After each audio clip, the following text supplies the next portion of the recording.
Existe uma história no Antigo Testamento que, se eu for sincero com você, considero a mais perturbadora de toda a Bíblia e que poderia muito bem ser considerada imprópria para menores de idade.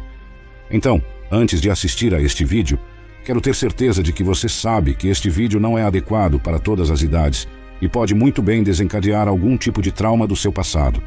A história a qual me refiro encontra-se nos capítulos 19 a 21 do livro de Juízes.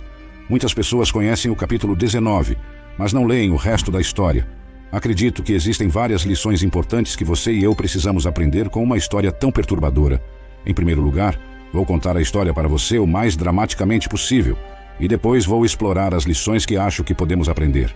Junte-se a mim em Juízes capítulo 19. No capítulo 19, versículo 1, nos dias em que não havia rei em Israel, um levita que morava numa parte remota do país montanhoso de Efraim adquiriu uma mulher de Belém de Judá como sua concubina. Quero que você entenda. Aqui está um homem levita, morando na parte norte de Israel, e ele adquire essa mulher para ser sua concubina ou esposa, como você quiser chamar. E ela está morando no sul, em Belém. Continuemos a história. Ela foi infiel a ele e o deixou pela casa de seu pai em Belém de Judá, onde ficou por 4 meses. Ela o traiu, voltou para a casa de seu pai em Belém. Então a história continua. Essencialmente, esse homem levita quer recuperar sua esposa, então ele viaja do norte, do país montanhoso de Efraim até o sul, em Belém, para buscar essa mulher e ficar com ela novamente. Ele chega lá, e o pai dela é muito hospitaleiro. Várias vezes o cara diz: "Ei, tenho que ir embora, me dê minha esposa para eu voltar para casa." E o pai diz: Não, fique mais uma noite." Ele diz: "Ok, fico mais uma noite." E isso se repete por vários dias, até que finalmente o homem diz: "Ei, com todo o respeito, agradeço sua hospitalidade, mas preciso voltar para casa." Então ele finalmente parte de volta para casa, e é aí que toda a tragédia ocorre. Pois bem, o homem está com sua concubina, viajando de Belém, no sul de Israel, para o norte, em Efraim. Eles estavam perto de Jebus, e o dia estava quase acabando. O servo disse ao seu mestre: "Por favor, por que não paramos nesta cidade jebusita e passamos a noite aqui?" Mas seu mestre respondeu: "Não vamos parar em uma cidade estrangeira onde não há israelitas. Vamos continuar até Gibeá." Então seu servo disse: "Vamos tentar alcançar um desses lugares e passar a noite em Gibeá ou Ramá." Então eles continuaram sua jornada, e o sol se pôs enquanto se aproximavam de Gibeá em Benjamim. Então eles vão para lá, e para sua surpresa, ninguém está disposto a recebê-los em suas casas. A hospitalidade era uma coisa enorme na cultura israelita. No final da noite, um homem idoso aparece na praça e diz: "Por que você ainda está aqui? Alguém já o acolheu em sua casa?" E eles respondem: "Não, ninguém nos acolheu." E o homem idoso diz: "Sabe de uma coisa? Você pode ficar comigo esta noite." E o levita responde: "Ótimo, só quero te avisar que não precisamos de nada de você. Temos comida suficiente para nossos jumentos, para mim e para minha concubina. Só precisamos de um lugar para descansar a cabeça. Se você me der um travesseiro, é tudo de que preciso." E o homem idoso diz: "Sem problemas, você pode ficar comigo, estamos bem." Então esse homem levita, seu servo e sua concubina passam a noite na casa desse homem em Gibeá. E então isso acontece. Enquanto eles estavam se divertindo, de repente, homens malignos da cidade cercaram a casa e bateram na porta. Eles disseram ao dono da casa, o homem idoso: "Traga o homem que veio à sua casa, para que possamos ter relações sexuais com ele."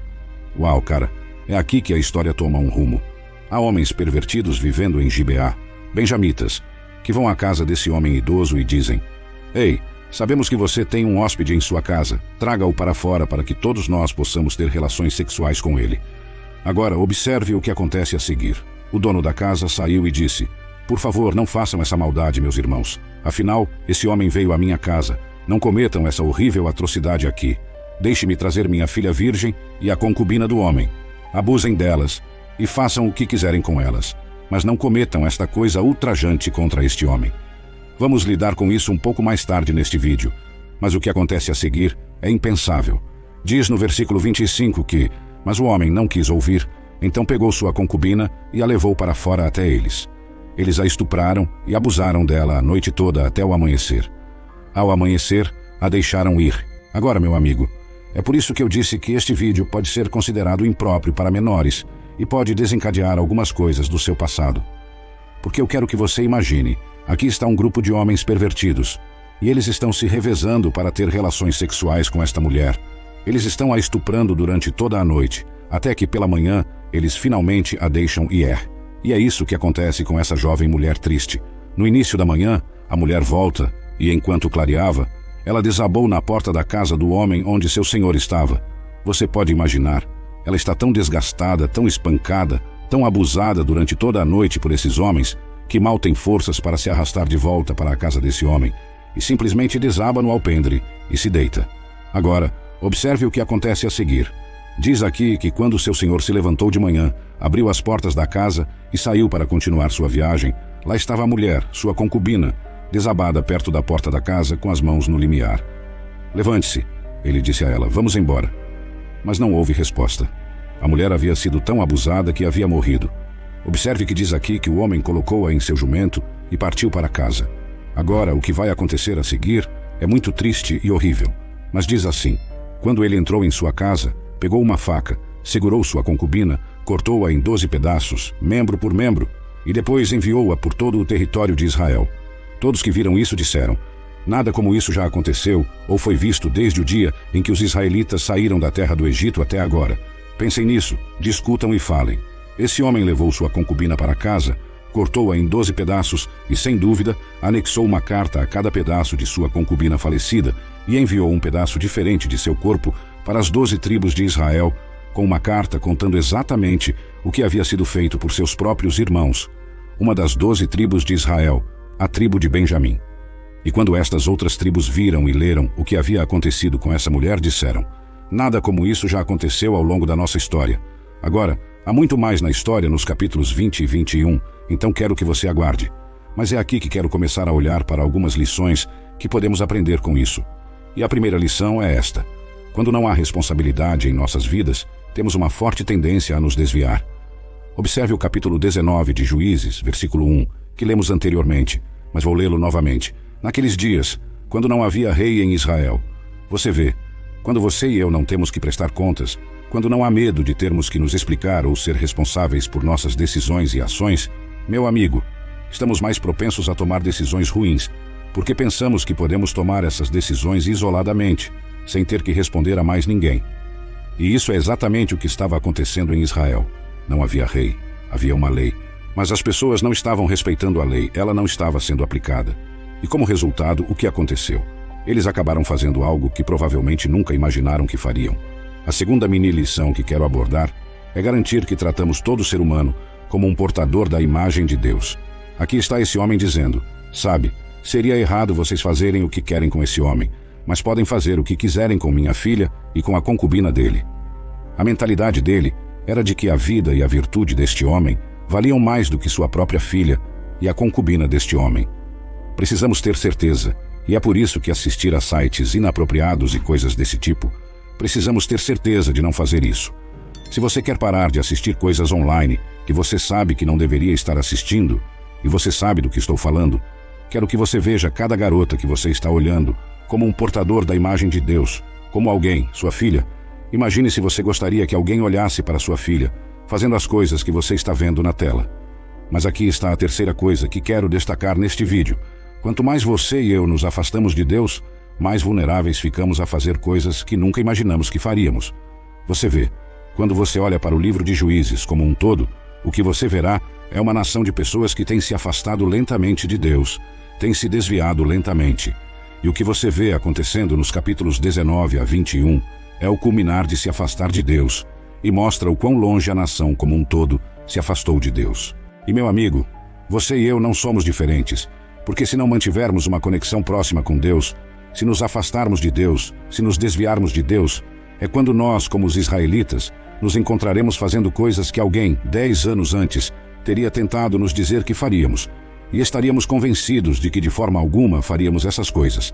Não há como eu me divorciar, não há como eu ter um caso, não há como ser demitido do meu emprego porque me encontraram assistindo algo online, não há como eu estar fumando maconha, ou o que quer que seja.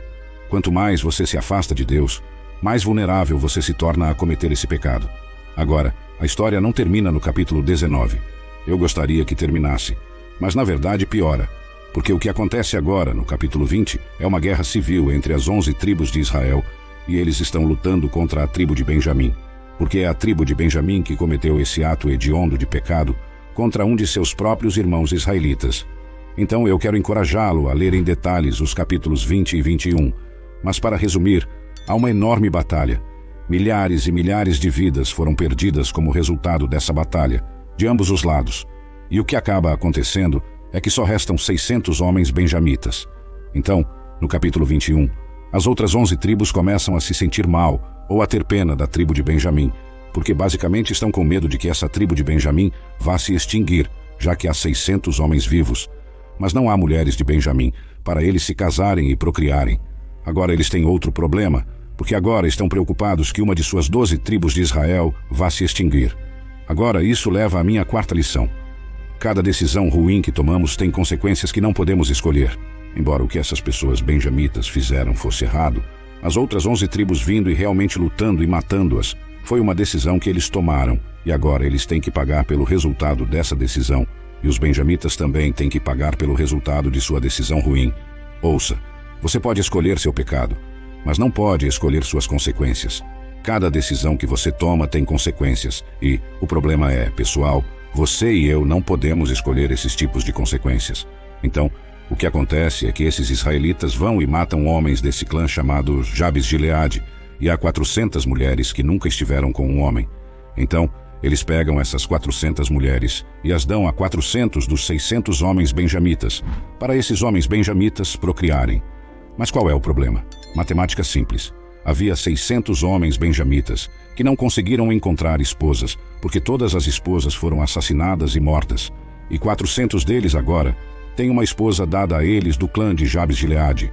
Então, o problema é que agora há 200 homens de Benjamim que não têm esposas. E é por isso que eu disse que uma decisão ruim muitas vezes leva a outra, porque o que acontece a seguir é que esses israelitas basicamente dizem: sabe de uma coisa, nós todos fizemos um juramento e dissemos que não poderíamos dar nossas filhas a nenhum dos benjamitas, mas não diz nada sobre se elas forem levadas. Então, o que acontece é que eles têm que tomar outra decisão ruim e dizem: ei, sabem de uma coisa, isso é o que os benjamitas precisam fazer. Eles enviam uma mensagem e dizem: ei, olha, tem um festival chegando, uma festa, e basicamente algumas de nossas filhas vão estar dançando e se divertindo nessa festa. Tecnicamente, não podemos dar nossas filhas a vocês porque fizemos um juramento, mas se vocês as encontrarem e as sequestrarem, isso é problema de vocês.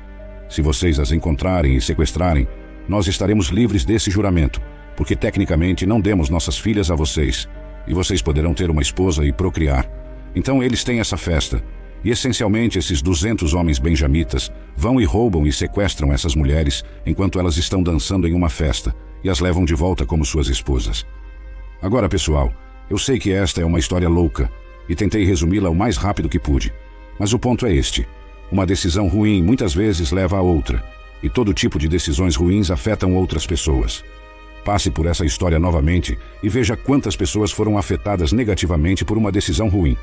Alguns dos homens benjamitas mereciam o que aconteceu com eles, mas a maioria das pessoas em Benjamim não tinha nada a ver com isso e morreram em batalha. O povo de Jabes de Gileade morreu também. As mulheres foram então levadas de sua terra e dadas a esses benjamitas.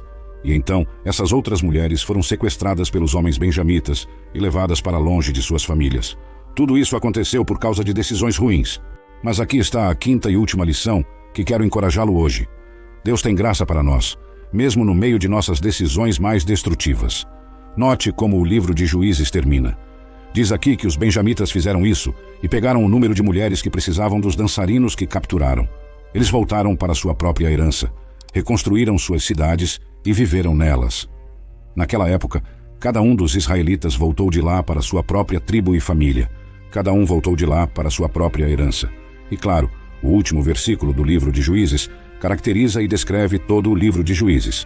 Diz aqui que naqueles dias não havia rei em Israel. Cada um fazia o que lhe parecia certo.